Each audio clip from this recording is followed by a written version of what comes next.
Sorry Rashmika, sorry Rahul. ఈ cinema చాలా చాలా బావుంటది. నాకు చాలా చాలా నచ్చుతది అని చాలా ఎక్స్‌పెక్టేషన్స్ ఉండే నాకు. But unfortunately reality always has other plans కాబట్టి 'the girl friend' was a very very disappointing movie for me. నాకు నచ్చలేదు. అగైన్ నాకు పర్సనల్లీ నచ్చలేదు. ఎందుకు అనేది మనం డీటెయిల్ రివ్యూలో చూద్దాం. Hello guys, welcome back to Ragadi 'the girl friend' movie review. 'Girlfriend' మూవీతోని నా బిగ్గెస్ట్ ప్రాబ్లమ్ ఏంటంటే ఏ సిట్యుయేషన్ కూడా, ఏ క్యారెక్టర్ కూడా, ఏ సినారియో కూడా రియలిస్టిక్ అనిపియదు, బిలీవబుల్ అనిపియదు. మళ్ళీ ఇక్కడ నేను అమ్మాయిలలోనే ట్రామాని, వాళ్ళ రియాలిటీని, ఈ సిస్టమిక్ ఆపరేషన్ ని కాదంటలేను, డినై చేస్తలేను. ఏ విషయం అయితే డైరెక్టర్ గారు చెప్పాలనుకున్నారో ఆ విషయం ఆనెస్ట్ ఉన్నది. అండ్ ఆయన ఇంటెన్షన్ ఏదైతే ఉందో, ఏ విషయాన్ని అయితే అబ్బాయిలకు ఆయన కమ్యూనికేట్ చేయాలనుకున్నారో, మన బిహేవియర్ ఏ విధంగా ఉంటది, మన బిహేవియర్ ఏ విధంగా మారాలి, ఆ ఆలోచన, ఆ థాట్, ఆయన ఇంటెన్షన్ అవన్నీ కరెక్టే. నిందని డినై చేస్తలేను, కాదంటలేను, తప్పంటలేను. As men we need to change, as men we need to be empathetic, as men we all have to be better. Men side నుండి రెస్పాన్సిబిలిటీ తీసుకోవాలి, నేను కూడా తీసుకుంటున్నాను. అండ్ ఆ విషయం మనకు మనమే చెప్పుకోవాలి. రాహుల్ ఒక పెద్ద ప్లాట్ఫామ్ తీసుకుని ఆ విషయం చెప్తున్నారు. బట్ ఆటోమేటికలీ మంచి ఆలోచనలు ఈక్వల్ టు మంచి సినిమా అయిపోదు కదా.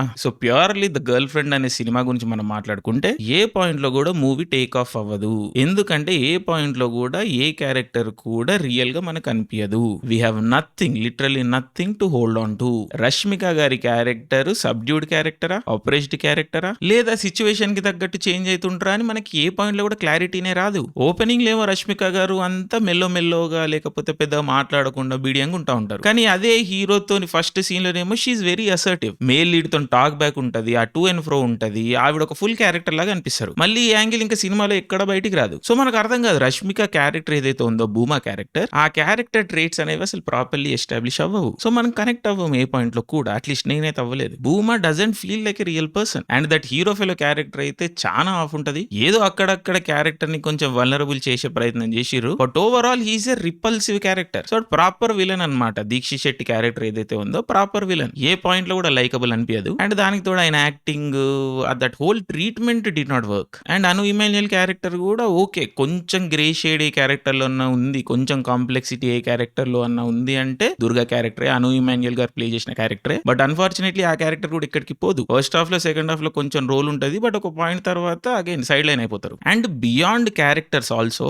ఈ movie's biggest weakness writing, direction. ఏ సినారియో కూడా, ఏ సిచ్యువేషన్ కూడా ఆర్గానిక్ అనిపించదు, ప్రాపర్ అనిపించదు. అండ్ దానికి తోడు సపోర్టింగ్ క్యారెక్టర్స్ ఏవైతే ఉంటాయో అవన్నీ కూడా paper board characters beyond our imagination. అంటే ఈ రోజుల్లో ఇలాంటి సెటప్ లో, ఇలాంటి పేపర్ బోర్డ్ క్యారెక్టర్లతోని రాహుల్ లాంటి ఒక మోడర్న్ ఏజ్ ఫిల్మ్ మేకర్ సినిమాలు తీస్తారా, సీన్లు రాస్తారా అంటే కొంచెం షాకింగ్ అది. అంటే ఊరికే అట్లా నిలబడతా ఉంటారు, విచిత్రంగా రియాక్ట్ అవుతా ఉంటారు, అయితే ఎస్ మెన్ లా ఉంటారు, లేకపోతే I don't know, it was very very off and awkward. So సినిమా చూస్తున్నంత సేపు ఐ వాస్ స్టన్ అనమాట, వాట్ ఈస్ హ్యాపెనింగ్ అని. నేను ఎక్స్పెక్ట్ చేసిన సినిమా కొంచెం స్లోగానే స్టార్ట్ అవుతుంది, ఒక పాయింట్ లో పిక్ అవుతుంది, సినారియోలు, సిచ్యువేషన్లు పెరుగుతా పోతుంటే ఏదో డ్రామా ఉంటది అని. But no, cinema never actually really picks up. ఆ ఇంటర్వెల్ కి ఏదో కొంచెం సీన్ రాసి ఆ హారర్ ఫీల్ ఇచ్చే ప్రయత్నం చేసిర్రు. బట్ అగైన్ పోస్ట్ ఇంటర్వెల్ మళ్ళీ అదే మోడ్ లో వెళ్తా ఉంటుంది cinema. There is no payoff, there is no proper drama to speak of. ఇది క్యారెక్టర్లను ఎస్టాబ్లిష్ చేస్తారు, అది కూడా ప్రాపర్ గా ఎస్టాబ్లిష్ చేయరు. సో మనకి ఏది కమ్యూనికేట్ కాదు సరిగ్గా. అండ్ లిటరల్లీ క్లైమాక్స్ వరకు ఈ క్యారెక్టర్స్ అన్ని అవే టెంపోలో వెళ్తా ఉంటాయి. సో క్యారెక్టర్ అనేది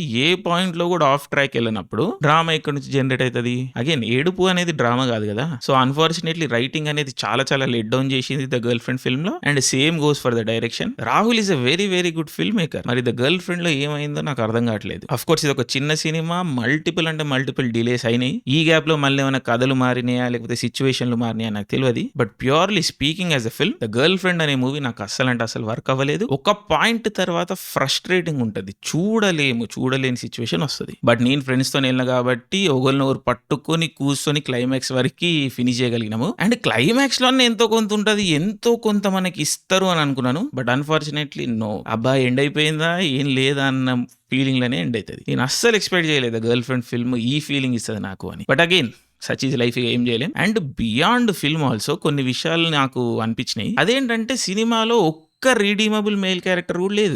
మగాళ్ళలో తప్పులున్నాయి, నేనే అంట. Personal responsibility is very very important. So అది ఎప్పుడు నేను డినై చేయను. సో ఈ పర్స్పెక్టివ్ నుంచి కూడా నేను చూసినప్పుడు సినిమా మొత్తంలో ఒక్క రీడీమబుల్ క్యారెక్టర్ కూడా ఎందుకు లేదు రాహుల్? సరే మీరు ప్లే చేసిన రోలు అనుకుందాం, అదేదో గుడ్ క్యారెక్టర్ అని అనుకుందాం. ఐ మీన్ డైరెక్టర్ రాహుల్ ఒక క్యారెక్టర్ ప్లే చేస్తారు, ఆ క్యారెక్టర్ సో కాల్డ్ మంచి క్యారెక్టరే, గుడ్ క్యారెక్టరే. But that character is also very unrealistic. ఒక పాయింట్ కి మించి మంచితనంలో ఉంటుంది ఆ క్యారెక్టర్. సో ఆ మంచి అనేది అన్రియలిస్టిక్ గానే ఉంటది. అండ్ ఆ క్యారెక్టర్ తీసేస్తే every every man in the film is an extremely problematic character. Why అంటే సొసైటీలో అసలు మంచితనము, మగాళ్ళు, కాంప్లికేటెడ్ మగాళ్ళు ఇది లేనే లేరా? అది నాకు చాలా షాకింగ్ అనిపించింది. అండ్ ఇది ఒకటే కాదు, ఇంకా ప్రాబ్లమాటిక్ విషయం ఏంటంటే there are no good strong female characters in the film. That is even more shocking. ఇప్పుడు దుర్గా క్యారెక్టర్ ఏదో కొంచెం ఆఫ్ క్యారెక్టర్, తనకి ఏదో ఇంటెన్షన్ ఉంటుంది, ఆ క్యారెక్టర్ ని పక్కన పెట్టేస్తే there is literally no one strong female character in the film. Climax Bhooma strong అవుతుంది, but that's not the point కదా. ప్రపంచంలో భూమా క్యారెక్టర్ ఒక్కటే లేదు కదా. There are other many strong women in the world. అందుకే ప్రపంచం నడుస్తున్నది. ఈ రోజు స్ట్రాంగ్ విమెన్ ఉన్నారు, నిలబడుతున్నారు, ఫైట్ చేస్తున్నారు కాబట్టి ఈ రోజు ప్రపంచం నడుస్తున్నది.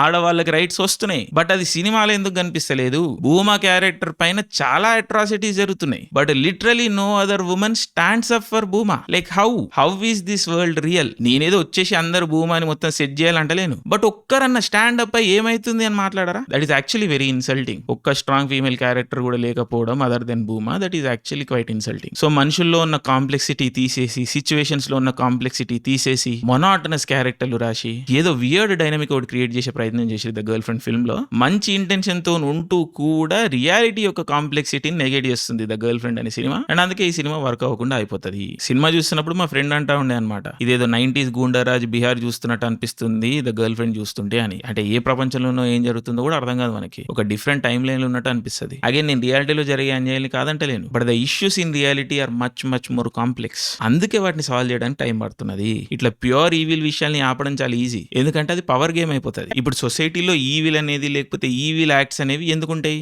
గుడ్ కన్నా ఈవిల్ ఫోర్సెస్ పవర్ఫుల్ ఉన్నప్పుడు. బట్ ఈవిల్ ఫోర్సెస్ కన్నా గుడ్ ఫోర్సెస్ పవర్ఫుల్ అయినాయి అనుకోండి, అప్పుడు ఈవిల్ యాక్ట్స్ బంద్ అయిపోతాయి. ఇట్స్ లిటరలీ పవర్ ఈక్వేషన్ అనమాట. అండ్ దాన్ని అడ్రస్ చేయడం, డాక్యుమెంట్ చేయడం చాలా ఈజీ, మంచిగా గెలవాలి అంతే. బట్ ఈ రోజు మెన్ విమెన్ ఈక్వేషన్ అన్నది it's not as simple as that. ఇదేదో పవర్ డైనమిక్ కాదు, అది కొంచెం అర్థం చేసుకోవాలి. ఈ రోజు మన రియాలిటీలో ఏవైతే ప్రాబ్లమ్స్ ఉన్నాయో అమ్మాయిలకి అబ్బాయిలకి మధ్యలో, ప్యూర్ పవర్ విషయం కాదు అది, ప్యూర్ పవర్ ఈక్వేషన్ కాదు అది. అది ఫండమెంటల్ హ్యూమన్ రిలేషన్షిప్ లెవెల్లోంచి వస్తుంది ఆ ఫ్రిక్షన్. అందుకని వీటిని సాల్వ్ చేయడం లేకపోతే నావిగేట్ చేయడం కష్టమవుతున్నది. సో సినిమా అనేది మొత్తం రియాలిటీని క్యాప్చర్ చేయాల్సిన అవసరం లేదు, but some essence of that complexity అనేది కనిపించాలి కదా సినిమాలో, అప్పుడే కదా మంచి సినిమా అవుతుంది. బట్ లేదు, ద గర్ల్ ఫ్రెండ్ లో ఏం కాంప్లెక్సిటీ కనిపించదు. మగాడనేటోడు ఈవిల్, అమ్మాయి అనే వాళ్ళు they are voiceless, they can't stand up for themselves, and the world around them stands still, they do nothing, and parents blame the girl. Okay, if that is the world of the girl friend fine, but నాకైతే work కాలేదు అది. Again unfortunate. So performances కూడా నాకు పెద్దగా ఏం work కాలేదు. నేను రష్మిక గారికి ఎంత పెద్ద ఫ్యాన్ మనందరికీ తెలుసు, బట్ ఆవిడ పర్ఫార్మెన్స్ కూడా నాకు పెద్దగా వర్క్ కాలేదు. ఆవిడ చాలా ఎఫర్ట్ పెట్టారు పాపం, నేను కాదంటే లేను, but because of the character the performance did not come through for me. And score కూడా చాలా ఆఫ్ ఉంటుంది,